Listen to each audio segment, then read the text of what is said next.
الحمد لله رب العالمين الحمد لله وكفى وسلام على عباده الذين اصطفى اللهم لك الحمد ولك الشكر اللهم لا أحصي ثناء عليك أنت كما أثنيت على نفسك أما بعد فأعوذ بالله من الشيطان الرجيم بسم الله الرحمن الرحيم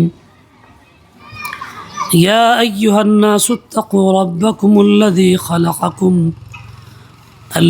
خلقكم من نفس واحدة وخلق منها زوجها وبث منهما رجالا كثيرا ونساء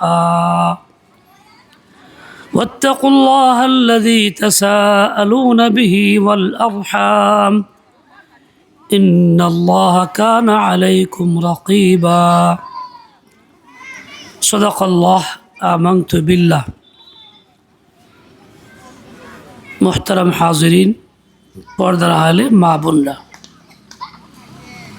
আল্লাহ পাকের মেহেরবানি এবং দয়া আল্লাহ তাআলা আমাদেরকে সংসারের অনেক ঝামেলা ব্যস্ততা থাকা সত্ত্বেও এই মাহফিলে আসার তৌফিক দান করছেন। সেজন্য আমরা আল্লাহর শুকর আদায় করি আলহামদুলিল্লাহ। আমরা সকলেই কর্মব্যস্ত, খাস করে মা বোনদের ব্যস্ততা আমাদের চেয়ে অনেক বেশি। বাচ্চা কাচ্চা লালন পালন তারবিয়াতটা অনেক ঝামেলাপূর্ণ কষ্টের কাজ যা আপনারা আঞ্জাম দেন।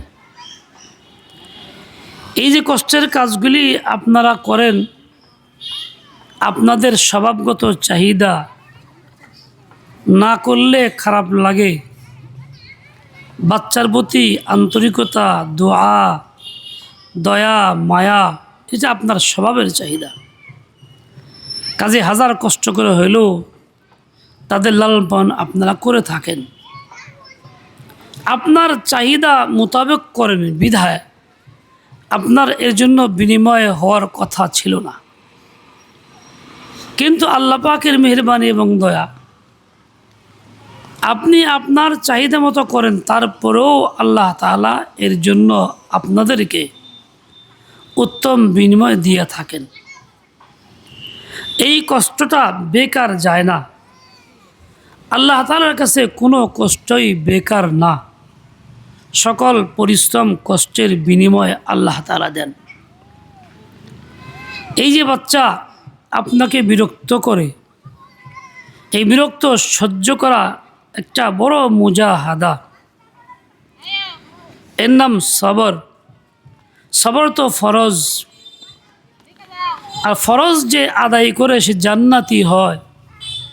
এই বাচ্চার কষ্ট, বিরক্তি, তার যে বিড়ম্বনা, এটা বরদাস্ত করা সবর। এই সবরের বিনিময়ে আপনি জান্নাত পাবেন। আপনাকে আল্লাহ তাআলা অযথাই কষ্ট দিবেন না, পরেশান করবেন না। উচিত ছিল এই বাচ্চাদের এই সমস্ত ঝামেলা এগুলি বরদাস্ত করা স্বাভাবিক নিয়মে। অনেক মা বোন না বুঝে তারা একটা ভুল করে, বাচ্চাদের বিড়ম্বনা, এই জ্বালা যন্ত্রণা, এইগুলিকে নিয়ন্ত্রণ করার জন্য বাচ্চাদেরকে ভিন্ন পথে ডাইভার্ট করে। তাদের সামনে একটা মোবাইল দিয়ে দেয়। মোবাইল দিলে সে মোবাইলের দৃশ্য দেখতে থাকে, একটার পর একটা দেখতে থাকে। যতক্ষণ দেখে ততক্ষণ সে তো মোবাইল নিয়ে ব্যস্ত। কাজেই মাকে বিরক্ত করলো না। মা মনে করলো বড় আরামে আছি। কিন্তু এটা যে বাচ্চাকে মায়া করলো না, বাচ্চাকে ধ্বংসই করলো, এই বুঝ তার কাছে নাই। এর দ্বারা যদিও সাময়িক বাচ্চা বিরক্ত আপনারে করতেছে না, এর দ্বারা বড় ক্ষতি এই হয়, আপনি সবরের মতো একটা দৌলত, ফরজ হুকুম পালন করতে পারলেন না। যে সবর পালন কইরা জান্নাতি হইতেন তাও হইতে পারলেন না, বঞ্চিত হয়ে গেলেন। এদিকে বাচ্চা মোবাইলে ব্যস্ত হয়ে গেল, অভ্যস্ত হয়ে গেল, তার দিমাগ নষ্ট হইতে থাকলো, মানসিকতা নষ্ট হইতে থাকলো। সে খারাপটাকেই ভালোবাসতে শিখল। এই বাচ্চা ভালোটাকে ভালোবাসবে না, ও নির্লজ্জ হবে, ও বেহায়া হবে, ও খারাপ কিছু দেখতে চাইবে। মোবাইলে অভ্যস্ত হলে মোবাইল বন্ধ করলে আপনার সঙ্গে ঝগড়াঝাটি, মারামারি করবে, খাওয়া বন্ধ করবে, জিদ ধরবে, ভাঙচুর করবে। এই ধরনের স্বভাবের সে ছিল না। আপনি মোবাইল দিয়ে তাকে এই স্বভাবের বানায় ফেললেন। পরে আপনি কান্নাকাটি করলে কি হবে? কাজ তো শেষই। শুধু তাই না, এই বাচ্চাটার লেখাপড়ার মানসিকতাও থাকবে না, বরং সে পুরা মন মেজাজটা সম্পূর্ণ মোবাইলের মধ্যে দিয়ে রাখবে। পড়তে বইলে বই সামনে নজরে পড়বে না, কায়দা সামনে আসবে না, কোরআন সামনে আসবে না, ওই মোবাইলের দৃশ্যগুলি সামনে আসবে। তখন হাজার চেষ্টা করেন সে আর পড়বে না, সে মাদ্রাসামুখী হবে না, স্কুলমুখী হবে না, লেখাপড়া মনোযোগ তার থেকে আপনি আশা করতে পারেন না। এভাবে আপনার জিন্দেগি বরবাদ হবে। বাচ্চাটাকেও ধ্বংস করলেন, আদরের সন্তানকে ধ্বংস করে দিলেন, নিজেও জান্নাত পাইলেন না, বরং বাচ্চাকে খারাপ পথের পথিক বানানোর কারণে আপনি জাহান্নামী হয়ে গেলেন। তাহলে সাময়িকতাকে বিড়ম্বনা বন্ধ করার জন্য, উৎপাত বন্ধ করার জন্য মোবাইল দিয়া ভাবলেন যে ভালোই আছি, আসলে ভালোই না, আপনি জাহান্নামী নিজেকে বানাইলেন। আপনি নিজেকে জাহান্নামের গর্তে নিক্ষেপ করলেন। শুধু তাই না, এই বাচ্চাটা খুব দ্রুত আজেবাজে কথা শিখে ফেলবে, অসময়ে বালেগ হয়ে যাবে এবং সে অন্যায় কাজ করতে ফাঁকফোকর তালাশ করবে। মেজাজের মধ্যে অন্যায় চিন্তা প্রবল হবে, চরিত্রহীন হবে এবং তার এই নিজের এই চিন্তা বাস্তবায়ন করতে না পারলে বন্ধুবান্ধবের সঙ্গে আড্ডা দিবে, সে নেশাগ্রস্ত হবে, আরও খারাপ কাজে অভ্যস্ত হয়ে পড়বে। এর কারণ তো আপনি মা। আল্লাহ তো আপনাকে এই জন্য মা বানান নাই বাচ্চাকে এভাবে ধ্বংস করবেন। আল্লাহ তো আপনাকে মা বানাইছেন বাচ্চাকে মোহাব্বতের সাথে আদর করিয়া লালন পালন করার জন্য, আল্লাহর বান্দা বানানোর জন্য, আল্লাহর বান্দি বানানোর জন্য, আল্লাহ তাআলার একান্ত মোহাব্বতের পাত্র বানানোর জন্য, জান্নাতি বানানোর জন্য, জান্নাতের পথে পরিচালনার জন্য আল্লাহ আপনাকে মা বানাইছেন তো এই জন্য। কিন্তু আপনি মায়ের ভূমিকা পালন না কইরা শয়তানের ভূমিকা পালন করলেন। আপনাকে তো মা বলা চলে না এই কাজ করলে, আপনাকে বলতে হবে ডাইনি, রাক্ষসী, যে সন্তানকে ধ্বংস করে। আপনি তো এই উপাধি পাওয়ার যোগ্য। এই জন্য বর্তমান যারা মা হয়েছেন, ভবিষ্যতেও যারা মা হবেন, আপনারা এই কথাগুলি বোঝার চেষ্টা করেন, মন মগজে বসায় নেন, আর না হলে ভবিষ্যৎ বড় খারাপ। আপনি মা ওই ছেলের হাতে লাঞ্ছিত হবেন, ওই মেয়ের হাতে লাঞ্ছিত হবেন। সে আপনার কদর করবে না, সে আপনাকে সম্মান করবে না, কারণ সে তো আপনার কদর মোবাইলে শিখে নাই, সম্মান মোবাইলে শিখে নাই, সে খারাপ কিছু শিখছে। এই মোবাইলে চুরিবিদ্যাও শেখানো হয়, পকেট মারও শেখানো হয়, চুরি করে কেমনে বাঁচতে হবে তাও শেখানো হয়। এই মোবাইলে মিথ্যা কথা বলাও শেখানো হয়, বাপ মার আড়াল করবে কেমনে তাও শেখানো হয়। যত নোংরামি এর মোবাইলের মধ্যে আছে। মোবাইল দিয়ে আপনি হাফসারা বাঁচলেন তা কিন্তু নয়। মোবাইল দিয়ে আপনি ছোটো সময় থেকে যখন তার সময় আসে না তখন থেকে তাকে ধ্বংসের পথে ঠেলে দিলেন। আফসোস এই যুগের মা বোনদের জন্য। আমাদের মা বোন ছিল, তারা কষ্ট করছেন, মেহনত করছেন, কোলে নিছেন, কাঁধে নিছেন, হাজার বিরক্ত করছি, বিরক্ত সহ্য করছেন। আর এই জন্যই আমরা মার জন্য পাগল পারা, তাই মার জন্য দোয়া করি, চোখের পানি ফেলি, সব দিন বলি রব্বির হামহুমা কামা রাব্বায়ানি সগীরা। কেন? মার এহসান আমার প্রতি আছে, এ কথা ভোগ করতেছি, ভুগছিলাম, আমি ভোগ করতেছি। যখন বাচ্চা আপনার থেকে আলোক, আপনি বাচ্চার থেকে আলোক, এক মোবাইল তাকে দিয়ে দিছেন, আরেক মোবাইল আপনার হাতে, মোবাইল দৃশ্য দেখতেছেন, টুকটাক কাজ চাকরেন সেখানে মোবাইল সামনে রেখা, তরকারি কুটলেও সামনে মোবাইল, খানা পাকাইলেও সামনে মোবাইল। আপনার নজরেও হারাম দৃশ্য দেখলে তো আপনার নজরও পাক হইতেছে না, আপনার দৃষ্টিটাও নাপাক হইতেছে। হারাম দৃশ্য, হারাম কাজ দেখার কারণে আপনার মন মগজও নাপাক হইতেছে, দিলও নাপাক হইতেছে। তো আপনি এই নাপাক দিল দিয়ে আল্লাহর নাম কেমনে নেবেন? নাপাক মগজ দিয়ে আপনি আল্লাহকে কেমনে চিন্তা করবেন? আপনি তো আল্লাহর ভালোবাসার চিন্তা করতে পারতেছেন না, কারণ আপনি আল্লাহমুখী না, মখলুকমুখী।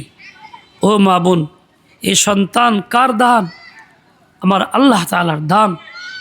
তুমি ইচ্ছা করলেই সন্তান পাও না। তোমার ভিতরে একটা কীট আল্লাহ নষ্ট করে দিলে সন্তান হাজার বছর পাইবা না।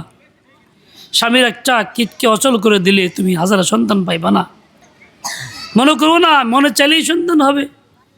আমাদের কাছে এরকম শত শত মহিলা আসে, বিয়ে হয়েছে, সন্তান হয় না, 8 বছর 10 বছর, স্ত্রীর একটা সমস্যা কিংবা স্বামীর ছোট্ট একটা সমস্যা, তারা চাইলেও পাইতেছে না, তোমাকে আল্লাহ দিচ্ছেন। এটা আল্লাহর দান, তুমি এটাকে নিয়ামত মনে করো, তুমি এটা কদর করো। এই সন্তানকে তুমি আল্লাহ পাকের বান্দি হিসেবে গড়ে ওঠাও, দায়িত্ব তোমার।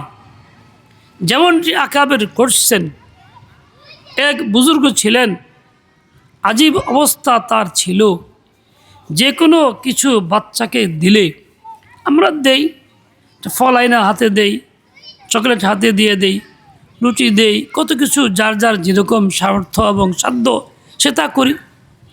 উনি কি করতেন? বাচ্চাকে দিয়ে বলতেন, বাবা এটা কে দিছে বলো? বলো আল্লাহ দিছে। বাচ্চা হয়তো বুঝবে না, ও বলবে আব্বা তুমি দিছ। তখন না, আল্লাহ দিছেন। চকলেটটা কে দিছেন? বলে আল্লাহ দিছেন। ফলটা কে দিছেন? বলে আল্লাহ দিছেন। ফলটা বানাইছেন কে? আল্লাহ বানাইছেন। এভাবে প্রশ্ন করতেন। তাহলে বাচ্চাটা ওই প্রশ্নের দ্বারা যখন জবাব দিয়ে থাকতো, তো সে আল্লাহমুখী হইত, আল্লাহকে চিনত, আল্লাহ নির্ভর হয়ে যাইত। ওই বাচ্চা আল্লাহওয়ালা হয়ে গড়ত, ওই মেয়েটা আল্লাহওয়ালি হয়ে গড়ে উঠত। আমি আপনি মুসলিম নারী, মা বোন, ইচ্ছা করলে আমিও তো পারি এই কাজটা করতে, আমিও তো পারি ইমানের সাথে দুধ পান করাইতে, আমিও তো পারি ওযু সহ পাক সাফ খানা খাওয়াইতে, আমিও তো পারি যে কোনো খানা বাচ্চা অবুঝ শিশুর মুখে দেই, জোরে বিসমিল্লাহ বইলা তার মুখে দিয়ে দেই, যাতে করে এই বিসমিল্লাহর কানে পৌঁছে, ও বিসমিল্লাহর দেমাগে বসে যায়। আমিও তো পারি যে অবশ্য একটু কথা বলতে, সে তাকে বলতে, বিসমিল্লাহ বাবা এটা কে দিছে? না, ওই যে আল্লাহ দিস তোমার জন্য, নাও। আমিও তো পারি এই কথা বলতে, প্রশ্ন করতে, কে দিছেন? বলে আল্লাহ দিছেন। বলে আল্লাহ কত ভালো, আল্লাহ তোমাকে দেয়। আমিও তো পারি এই কথাগুলি বলতে। কয়জন মা বোন সচেতন এই কথাগুলি বলেন? এই যে আপনারা যা সামনে আছেন কিংবা নাই, আমার অভিজ্ঞতার আলোকে শতকরা একজনও দেখি না এই কথাগুলি বলে বাচ্চাকে গড়া ওঠায়, আল্লাহ মুখী বানায়, একজনও দেখি না। এই যে অভিযোগ করি, ছেলে কথা শোনে না, মেয়ে কথা শোনে না, খুব অশান্তির মধ্যে আছি, জুলুম করে, নির্যাতন করে, বউ যা বলে তাই করে, আমাদের খোঁজখবরও নেয় না। কেন নেবে? আমি তাকে আল্লাহমুখী বানাই নাই, আল্লাহর পরিচয় দেই নাই, আল্লাহর আজমত দিলে বসাই নাই, আল্লাহর ভালোবাসা দিলে বসাই নাই। ছোট্ট সময় থেকে আমি তাকে গড়ি নাই। ওই বাচ্চা যেমনি আবারা গড়ে উঠছে, মোবাইল দিয়ে গইরা উঠছে, ঠিক ওইরকম আওয়ারাই থাকে জীবনভর। সে আমাকে ভালো আচরণ কেন করবে, আমার সাথে দুর্ব্যবহার কেন করবে না? এটা আমার পাওয়া না, এটা আমার হাতের কামাই। মা বোন, আজকে আপনাদের অভিযোগ আমাদের কাছে অনেক বেশি আসে, অনেক বেশি পরিমাণে আসে। সপ্তাহে একদিন মঙ্গলবারে অনেক মা বোন আমার কাছে আসে, এরকম অভিযোগ হাজারও আসে। অভিযোগ করার দরকারটা কি? নিজে সচেতন হন, নিজে ভালো হন, বাচ্চাকে ভালো করেন, তা আপনার অভিযোগ করা লাগবে না, অভিযোগ ছাড়াই ভালো থাকবেন। আজকে আপনার সন্তান ছেলে বড় হয়েছে, মেয়ে তালাশ করেন বিয়ের জন্য, কত ঘোরাঘুরি বছরকে বছর লাগে, কত লক্ষ মেয়ে আশপাশে ঘুরে আপনি মেয়ে তালাশ করে পান না। কি বলেন উল্টা বললে? চেষ্টা করতেছি, মেয়েতেও পাই না। মেয়ে পান না কেন? মেয়ের জন্ম তো আপনিই দিছেন, আপনার বোন মেয়ে জন্ম দিছে, আপনার মামি মেয়ে জন্ম দিছে, আপনার চাচি মেয়ে জন্ম দিছে, পাড়া প্রতিবেশী মেয়ে পান না কেন? তার মানে মানুষ আকারে মেয়ে জন্ম দিছেন, তাকে আসলে আল্লাহর বান্দি হিসাবে গড়েন নাই। প্রকৃত মেয়ে তাকে বানান নাই, লাজ লজ্জা তাকে শিখান নাই, পর্দা তাকে শিখান নাই, মুরব্বীদের মান্যতা তাকে শিখান নাই। তাকে স্বাধীন আওয়ারা স্বাধীন ছেড়ে দিয়েছেন, ও যা ইচ্ছা তাই করছে। স্কুল জীবনে লেখাপড়া করে ও মাথা খুলা চলে যায়, বুকটা খুলা চলে যায়, গলা খুলা চলে যায়। আপনার আঘাত লাগে না, আপনার স্বামীর আঘাত লাগে না। মোহাব্বতের সাথে মাথায় হাত দিয়ে এখনো বললেন না এভাবে ঢেকে যাইবা, সেফটিপিন এখানে লাগাইয়া যাইবা, লাগাইয়া দিলেন না, পর্দা তাকে শিখাইলেন না। সে স্কুলে যাইতে সময় দেরি হচ্ছে কেন? আপনি পাক শাক করতে দেরি হয়ে গেছে, আপনার সাথে রাগারাগি করতেছে। হ্যাঁ, দেরি করছিস কে? আমি এই করুম না, সেই করুম না, আজকে যাম না, মানা খেয়ে যাবো কেন? আপনি বাচ্চাটাকে এত আদর করেন, একটু আগে ওঠান নাই কেন? একটু সহায়তা তার থেকে নেন নাই কেন? কাজটা শিখেন নাই কেন? কাজটা তো আপনার শেখানোর কথা ছিল। সহায়তা আপনি নিলে ও শিখত, কাজটা দ্রুত হইতো, ও আপনার সাথে খারাপ ব্যবহার করতো না। কিংবা যখনই খারাপ ব্যবহার করতেছে বললেন না কেন, ঠিক আছে বাবা একটু আইন দেখাও, কালকে তুমি দেখো কেমন লাগে। তাকে রান্নায় দিয়ে দেন, তরকারি কোটায় লাগাইয়া দেন, দেখেন সে একটু অভিজ্ঞতা হোক, বুঝুক, হাত পরে না পাও পরে দেখুক। আপনি তার অতি মায়া দেখাবেন, এভাবেই চলবেন, গড়বেন না। এই মেয়েটাই ভবিষ্যতে কারো ঘরে যাবে, রাখতে পারবেন না নিজের বাড়িতে। তখন কি হবে? ঝগড়াঝাটি, মারামারি, কিলাকিলি, এই তো হবে। তখন আপনারা দুষবে, গালিগালাজ করে, মা আমারে শেখে না এই কাজ, এ মা না। তখন আপনি আবার গালি খেতে থাকবেন, লাভটা কি? আপনার মেয়ের যখন বাচ্চার বয়স যখন হইল 7 বছর, তখন তো পর্দা করানোর কথা ছিল। আপনার 14 বছর মেয়েও পর্দা করে না। কার জন্য করে না? আপনার কারণে করে না। 8 বছর হইতে সে তো পুরো শরীর ঢেকে রাখবে, 9 বছর হয়েছে বোরকা পরবে, 10 বছরে বোরকা পরবে, আপনি তা করেন নাই। তাহলে যখন সময় তখন থেকে আপনি থেকে আল্লাহমুখী বানান নাই। কোনো বাচ্চা যখন দুনিয়াতে আসে তখন তো আল্লাহ পাক তাকে দ্বীনের যোগ্যতা দিয়ে পাঠান, আল্লাহ তাআলাকে সহজে হাসিল করতে পারে এই যোগ্যতা দিয়ে পাঠান, আল্লাহর নাম নিতে পারে এই যোগ্যতা দিয়ে পাঠান। কিন্তু আপনি তাকে ওইভাবে আল্লাহমুখী বানান না। দুশ্চাকার এরকম বলেন ছেলে মেয়ে বিয়ে দেব, ছেলে পাই না কেন? লক্ষ লক্ষ কোটি ছেলে আপনার সামনে ঘুরে পান না কেন? তার মানে ছেলে পছন্দের ছেলে না, ভালো যেরকম চান সেরকম না।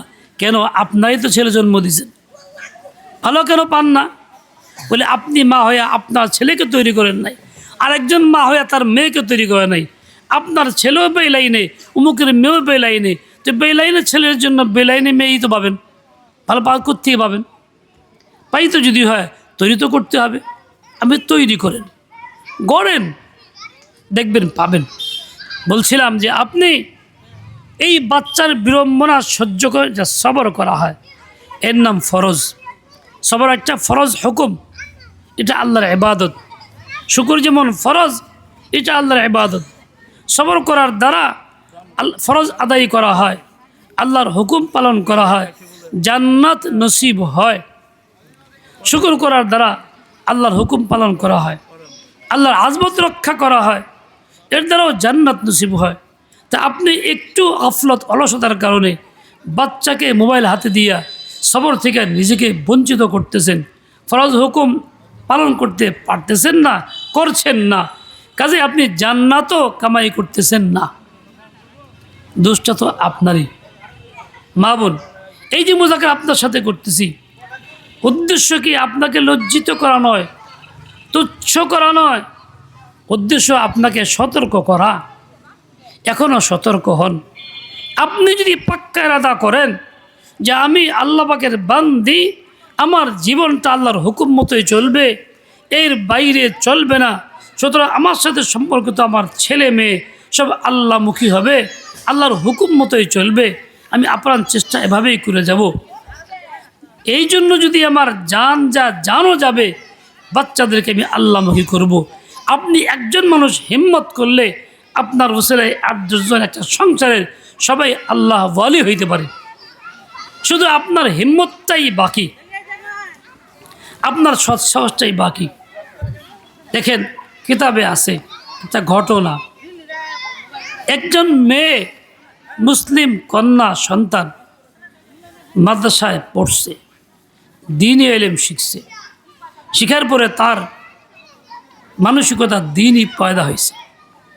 পর্দা করে, কোরআনে তেলাওয়াত করে, নামাজ কালাম পড়ে, আল্লাহ পাকের দেওয়া হুকুম আহকামগুলি মানার চেষ্টা করে, আকিদা সহি, ঈমান সহি। তার বিয়ে হচ্ছে না, অনেক পাত্র আসে, পছন্দ হয় না, বাপ মা বিভিন্নভাবে পছন্দ করে না, ফিরে দেয়। বেশ কয়েক বছর মেয়ের বয়স বেড়ে যাইতেছে, করা কি? তো একজন ছেলে পাওয়া গেছে, দাঁড়িয়ে আছে, নামাজ কালাম পড়ে, কিন্তু তার ইনকামটা হারাম, সুদ ঘুষের ইনকাম তার সাথে জড়িত। এই প্রস্তাব আসছে মেয়ের জন্য, তার ইচ্ছা ভালো মেয়ে বিয়ে করবে, বাপ মা শুনা না করে দিছে যে না, চলবে না। আর ওই মেয়েটা বাপ মাকে বলছে না, আমাকে বিয়ে দাও, এই ছেলের কাছেই দাও। আর মেয়ে যখন চাতো কী করবে, বিয়ে হচ্ছে না দীর্ঘদিন, দিয়ে দেই, বিয়ে দিছে। এই বিয়ের সময় যখন স্বামীর বাড়িতে যাবে পালকিতে, তখন সে ইচ্ছাকৃত অল্প কিছু 2-3 কেজি চাউল নিয়ে নিছে, কিছু হালকা খাবার সাথে নিয়ে নিছে। যখন পৌঁছছে স্বামীর বাড়িতে, স্বামী একটু আগে নেমে গেছে, এখন স্ত্রী নতুন বউ পালকিতে আছে। সমাজের রসম হলেই তার চাচি আসবে, নানি আসবে, দাদি আসবে, তারা এর শরবত খাওয়াবে, ওখান থেকে বের করবে, এদের কথা ছাড়া বের হওয়া যাবে না। এদিকে আসর ওয়াক্ত যায়।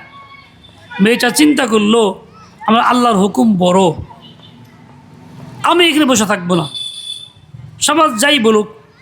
নেমে গেছে, চলে আসছে, বাড়িতে উঠছে, আগে উজু। এখন সবাই সি বলে শাশুড়ি গালি দিতেছে, নানি শাশুড়ি, দাদি শাশুড়ি, কেমন বেহায়া মেয়ে, আমাদের মানলো না, আমরা মানতে দিল না, অমুক তমুক। মেয়েটা বললো কি, আমার তো ইস্তিনজা জরুরত ছাড়তে হবে, উজু করতে হবে, তাই তাড়াতাড়ি চলে আসছি। ইস্তিনজা করে উজু করে নামাজ পড়ছে। কিরকম হিম্মত বলে, নিয়তটা কত পাকা। মুসল্লায় বৈশা নামাজ পড়া শেষ করে বসছে, আর ওঠে না। বলছে আমার স্বামীকে ডাকেন। শাশুড়ি অন্যরা সব বিভিন্ন খাবার টাবার নিয়ে বললাম, আমি খাবো না, আগে স্বামীরে চাই। সবাই দুষ্টে, কোন বেহায়া মেয়ে, আমাদের সাথে কথা নেই স্বামীরে, এখনই স্বামীর ভক্ত।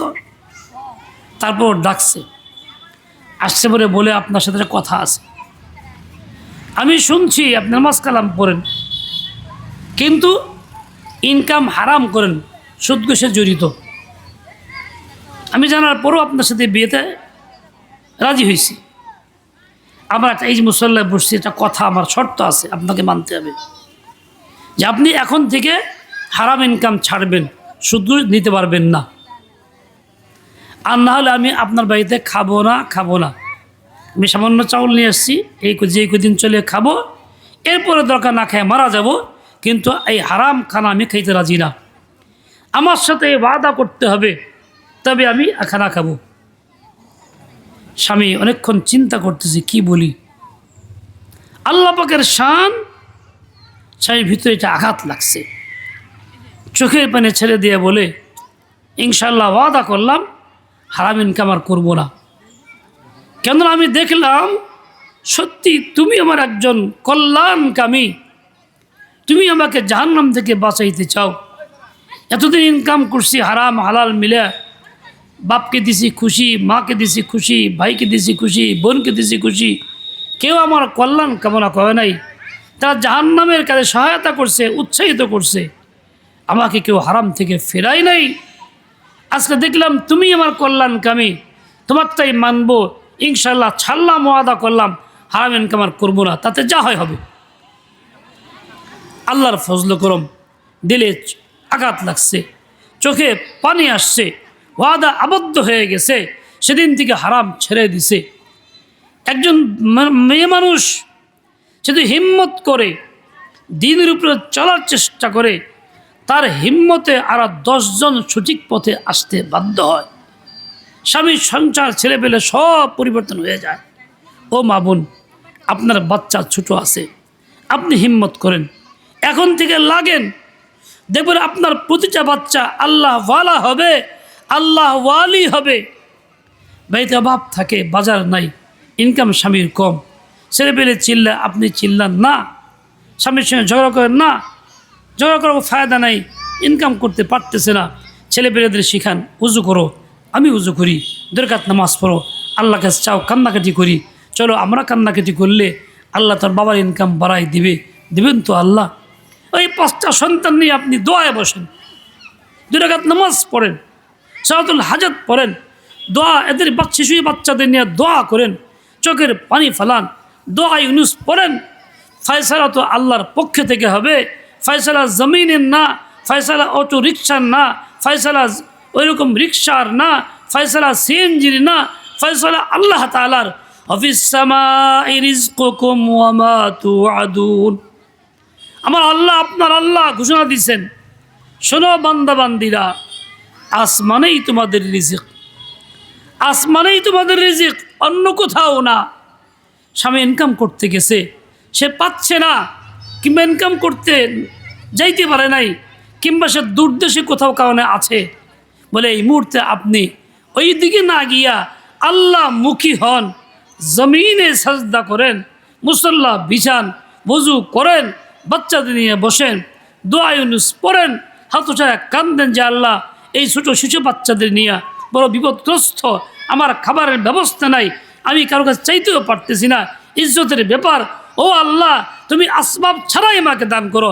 আল্লাহর কসম করে বলি, আপনার দোয়া শেষ করতে সময় হবে, কিন্তু আপনার ফয়সালা হইতে সময় লাগবে না। কিন্তু আপনি তা করছেন না, মাখলুক মুখে এড়ে চাইতেছেন, ওর কাছ চাইতেছেন, অভিযোগ করতেছেন, গালিগালাজ করতেছেন, হ্যাঁ দেয় না কেন, বাচ্চাদেরকে ওই দিকে করছেন, কিন্তু আল্লাহমুখী বানাইতেছেন না। এই আপনার বড় একটা কমজোরি, বড় দুর্বলতা, যার জন্য আপনিও পাইতেছেন না, বাচ্চারাও বঞ্চিত হইতেছে, বাচ্চারাও ভবিষ্যতে বিপদে পড়লে সে আল্লাহমুখী হবে না।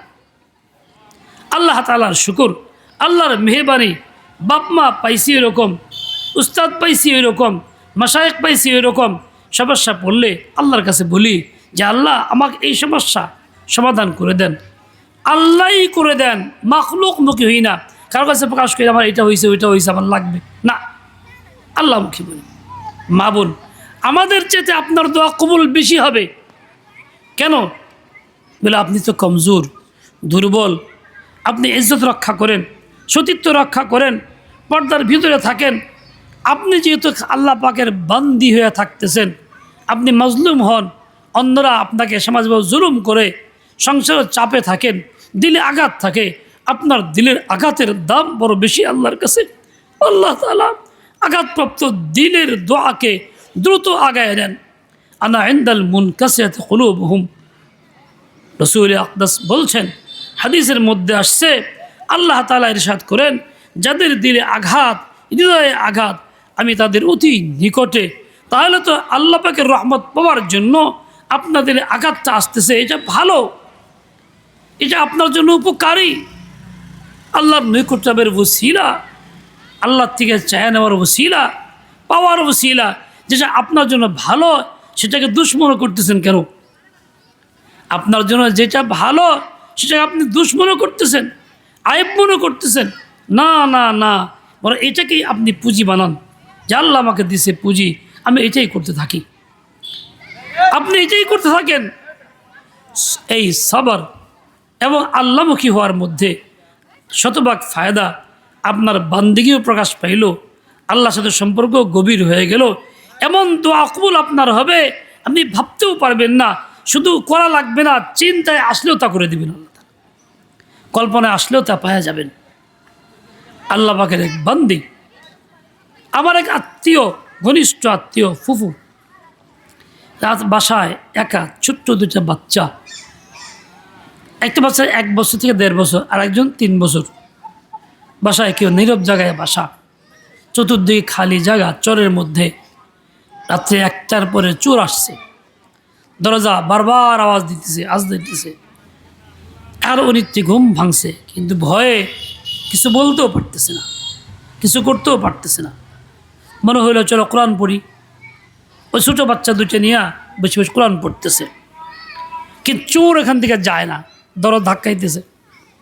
হঠাৎ করে বললে যে পড়তে পড়তে মুখ শুকায় গেছে, একটু পানি গ্লাসে নিয়ে কুলি করছি, দরজা দিয়ে কুলিটা করছি। চোর এমন দৌড় দিছে, দৌড়াইয়া পালায় গেল গা। চোর হয়তো ভাবছে যে কোরআন পড়ে যখন পানি বেড়ে ফু দিছে, আমার অবস্থা খারাপ, আমার আর রক্ষা নাই, এই জন্য দৌড় দিছে। আল্লাহ পাকের কালামের মধ্যে আল্লাহ তাআলা কি বরকত রাখছেন, কি আসর রাখছেন। জালেম চোরের দিলের ভিতরে এমন ভয় এসে গেছে, এমন দৌড় দিয়ে পালাইছে। মাখলুকের মধ্যেই পরিবর্তনটা কালাম পাকের গুছরে আসে। আজকে মা বোন, আপনি আল্লাহমুখী না, আপনি মোবাইলমুখী। এক মহিলাকে আমি বলছি বাচ্চা হয় না, আমি তাকে বলছি বাচ্চা হওয়ার জন্য যে আমল আপনাকে দিব, আপনি মোবাইল ছাড়তে হবে। মোবাইল দেখেন, সবসময় দেখি, 24 ঘন্টাই দেখি, কোনো কাজ নাই, মোবাইল দেখাই কাজ। মোবাইল একদম বন্ধ করে দিতে হবে। পাশের মহিলাকে বলে আছে, কেমনে বাঁচুম আমি, 5 মিনিট মোবাইল ছাড়া থাকতে পারি, কেমনে বাঁচুম? ও আল্লাহর বান্দি, তোমাকে আল্লাহ মোবাইলের জন্য সৃষ্টি করছে। আমা খালাকতুল জিন্না ওয়াল ইনসা ইল্লা লিয়াবুদুন, মানুষ হিসাবে তোমাকে বানাইছে আল্লাহ। তোমার জিন্দেগির লক্ষ্য আল্লাহর ইবাদত, মোবাইল তো না। তো লক্ষ্য থেকে সরে গেলা, পথভ্রষ্ট হয়ে গেলা, কাজেই তোমার তো অশান্তি হবেই, বাচ্চা না হওয়া অশান্তি, এটাও তো হবে। পরেশানি থেকে মুক্ত হইতে পারবা না তুমি। তো বলছিলাম, তুমি যদি সত্যি এরকম আল্লাহমুখী হও, তোর বলতে হবে না, কল্পনা যদি আসে সেটাও আল্লাহ বাস্তবায়ন করে দিবেন। এটা আমরা দেখি অভিজ্ঞতার আলোকে, আল্লাহ তাআলাই করে দেন। মা বোন, কিন্তু আমরা আসল জায়গায় হাত দিই না, শুধু মখলুকমুখী। এই জন্য ফরজটাও আদায় করি না। মা বোন আমার, আপনাদের কাছে সবিনয় অনুরোধ থাকলো, জিন্দিগির পিছনে যা গেছে তো গেছে, আগামী জিন্দিগি যাতে আল্লাহর বান্দির জিন্দিগি হয়। এই যে আজকে আপনি আল্লাহর বান্দি দাবি করেন, আমি আল্লাহর বান্দি দাবি করি, কতগুলি হুকুম জীবনে বাস্তবায়ন হয়? আল্লাহ তাআলা হুকুমগুলি জীবনে বাস্তবায়ন হয় না, 2-4টাই হয়, বেশিরভাগই হয় না। যারাও করি তারা কতগুলি বদ অভ্যাসে লিপ্ত থাকি, প্রচণ্ড হিংসা, প্রচণ্ড গীবত, অন্যের প্রতি ঘৃণা পোষণ করা, এই রোগগুলি মা বোনদের ভিতরে শতভাগ থাকে।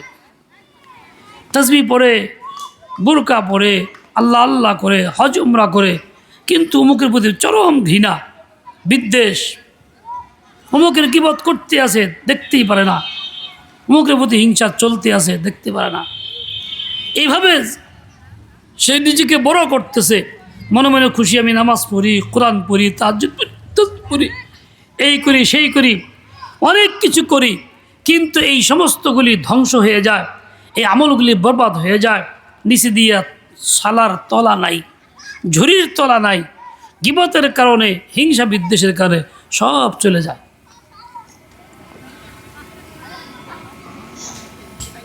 এর দ্বারা ইমান থেকেও বঞ্চিত হয়, ইমানও নষ্ট হয়। সবচেয়ে বেশি ইমান নষ্ট হয় খারাপ দ্বারা, কোথাও না দ্বারা। আমার সংসারে উন্নতি নেই, আমার নন্দে এই কাম করছে, আমার যে চেষে করছে, হে বড় খুব জাদুকর, শাশুড়ি দেখাবেন না, এজন্য হে এই কাম করছে। ননদ শাশুড়ির প্রতি খারাপ ধারণা চলতেই আছে। কিংবা পাশের বাড়ির ওই বাচ্চা চাচা চাচি এরম খারাপ, তারা এরম করছে, কারো না কারো প্রতি কুধারণা। এই খারাপ ধারণা একটা কবিরা গুনাহ, চলছে তো চলছে। শুধু তাই না, এর জন্য এর কাছে যায়, ওর কাছে যায়, মুখে জাদু করছে, আমার এই সমস্যা করছে, এই ক্ষতি করছে, এই মানসিকতা এইগুলি করে, এই ধারণা করে ইমান নষ্ট করতেছে। কীরকম নষ্ট করতেছে? সেজন্য ভাবতেছে আল্লাহ এগুলি করার ক্ষমতা রাখে না, করার ক্ষমতা ননদে রাখে, যে চেষে রাখে, চাচায় রাখে, উমুকে রাখে, আল্লাহর ক্ষমতা আগে দিয়ে হালাইছে, আল্লাহ বেকার হয়ে গেছে। নাউযুবিল্লাহ। এইভাবে ইমান নষ্ট করতেছে, এভাবে ইমান নষ্ট করতেছে। শুধু তাই না, এই যে নির্বাচন আসতেছে, এভাবে ইমান নষ্ট করবে নির্বাচনের মধ্যে। বলে কি? বলে ভোট তো ভালো মানুষের, মুফতি আব্দুল কাদের খারাইছে, হেরে দিলে তো ভালো হয়, কিন্তু পাশ করব না, পাশ তো করবো উমুকে, হেরে ভোটটা দেই, কাজে আমার ভোটটা কাজে লাগবো, হ্যাঁ ভোট দিলে নষ্ট হইব। আল্লাহ বলেন ভালো লোক, সৎযোগ্য আল্লাহ বিরু লোককে ভোট দাও। আমারও তোমার এটা, আল্লাহ বলেন ভালো লোককে ভোট দাও। তুমি বললা ভালো লোককে ভোট দিলে ভোটটা নষ্ট হইব, অমুকে দিলে ভোটটা কাজে লাগবো। তাহলে আল্লাহ পাকের ফায়সালাকে তুমি নষ্ট মনে করলা, অমুকের ভোটটাকে তুমি ভালো কল্যাণ মনে করলা, তা তুমি তো বেমান হয়ে গেলা। তোমার তো পাশ করা দরকার ছিল নিজেকে, অন্ধের পাস না, মুফতি আব্দুল কাদের পাস না, অমুক নেতার পাস না, পাস তোমার হওয়া দরকার ছিল। তুমি আল্লাহর হুকুম মানতে পারলা কিনা, যথাযথ জায়গায় ভোট দিতে পারলা কিনা, তুমি তোমার দিতে পারলে, তুমি আল্লাহর হুকুম মানতে পারলা, তুমি তো পাস করলা। অমুকে ফেল করলে তোমার কিচ্ছু আসে যায় না, অমুকের চিন্তা তোমার দায়িত্ব না, তোমার পাশের চিন্তা তোমার দায়িত্ব। অমুকে পাস করবে না চিন্তা করা আল্লাহ পাকের এই হুকুমটাকে তুমি অপছন্দ করলা, ডিনাই করলা, বাদ দিয়ে দিলা, বরং তুমি খারাপটাকে বাছাই করে নিলা। তো আল্লাহর হুকুমের সামনে অন্যটাকে বাছাই করে নিলে, গ্রহণ করে নিলে, তো তুমি ইমান নষ্ট করে দিলা। কারণ ইসলাম ছাড়া গায়রি ইসলামকে পছন্দ করলে ইমান নষ্ট হয়ে যায়। আমান ইয়াবতাগি গায়রাল ইসলামি দীনান ফালান ইউকবালা মিনহু ওয়া হুয়া ফিল আখিরাতি মিনাল খাসিরিন।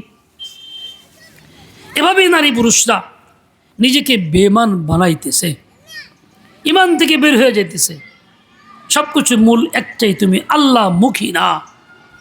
ভাবুন আর কত কাল থাকবা, কখন জানি হায়াত ফুরাইয়া যায়। বাচ্চা হওয়ার সময় কেউ চলে যায়, কেউ স্বাভাবিক সুস্থ ঘর ঘুমায় রয়েছে, উঠতে পারে না, বিছনায় শেষ শোয়া হয়ে যায়, কেউ গাড়িতে অ্যাক্সিডেন্ট হয়, দুর্ঘটনা খবর থাকে না, কখন জানি তোমার মৌত হয়ে যায়। তোমার জীবন যৌবন দেখতে সৌন্দর্য লাবণ্যময়, তোমার চুলের বাহার, এই সব তো স্বামীর জন্য হালাল, সবার জন্য না। তুমি সবাইকে দেখাইতেছ, তুমি ভাবছ এগুলি সবাই দেখুক, স্বামী একলা দেখবে কেন, পাড়া প্রতিবেশীর হক আছে না, তারাও কিছু দেখুক। তুমি তো বেঈমান কাফির হয়ে যাইবা। মনে রেখো এই জীবন যৌবন আল্লাহর দান, এগুলি ব্যয় করো তো আল্লাহর হুকুম মতো করো, এগুলি আল্লাহকে দাও। যদি তুমি বাঁচতে চাও, ইমান নিয়ে মরতে চাও, ইমান নিয়ে থাকতে চাও, এর বাইরে তুমি যাও না।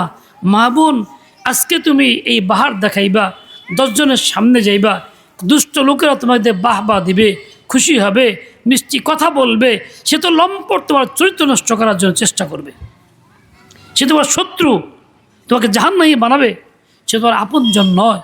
সুতরাং তুমি সাবধান হও, সতর্ক হও। আর কতকাল আলেমের কথা মানবা, মরার পরে বুঝে আসবে, তো মানে তো লাভ নাই, মারা যাবেও না। মানো তো আগেই মানো, মানো তো আগেই মানো।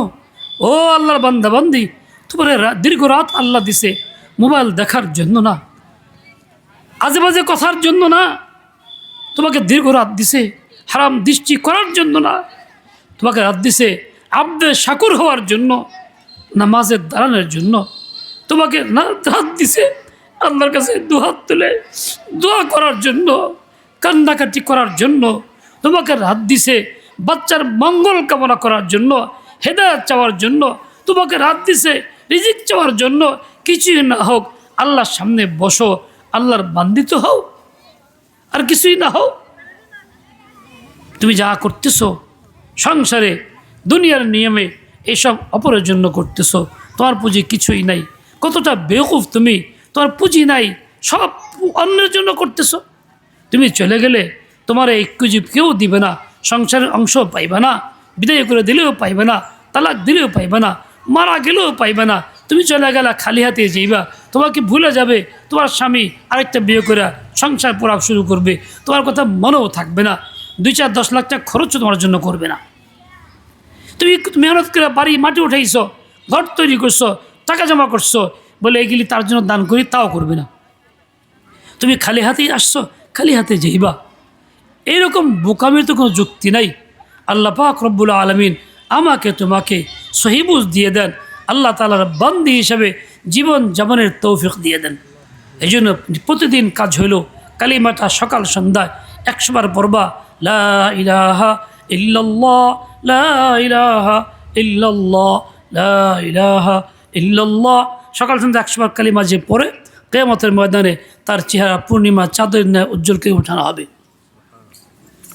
তোমার কাজ হলো প্রতিদিন সূরা ইয়াসিন কোরআনে পাকের কমপক্ষে 1 পারা আরও পড়ো, যাতে 40 দিনে এক খতম হয়, 10 দিন তো নাপাক থাকতে পারে, এটা কোরআনে পাকের হক। তোমার কাজ হলো ইচ্ছাকৃত কোনো গুনাহ না করা। তোমার কাজ হলো চলাফেরার মধ্যে আল্লাহকে মনে করা। দুনিয়ার হাজারো কাজ করো, আল্লাহকে ভুলে যাও না, দিলে যেন আল্লাহ থাকে। তোমার কাজ হলো সুবহানাল্লাহ বিহামদিহি প্রতিদিন 100 বার পড়া। যখন তুমি পড়বা তো আল্লাহ পাক তোমার গুনাহগুলি যত বেশি হোক ক্ষমা করে দিবেন। তোমার কাজ হলো নেক কাজে সহযোগিতা করা। তোমার কাজ হলো হারাম থেকে পরিপূর্ণ নিজেকে বাঁচানো, আত্মরক্ষা করা। তোমার কাজ হলো মোবাইল বর্জন করে মোবাইলের পরিবর্তে আল্লাহ তাআলার দর্শন লাভ করা। আল্লাহ পাক আমাকে তোমাকে তৌফিক দেন, কবুল করেন। ওয়া সাল্লাল্লাহু তাআলা আলা নবী।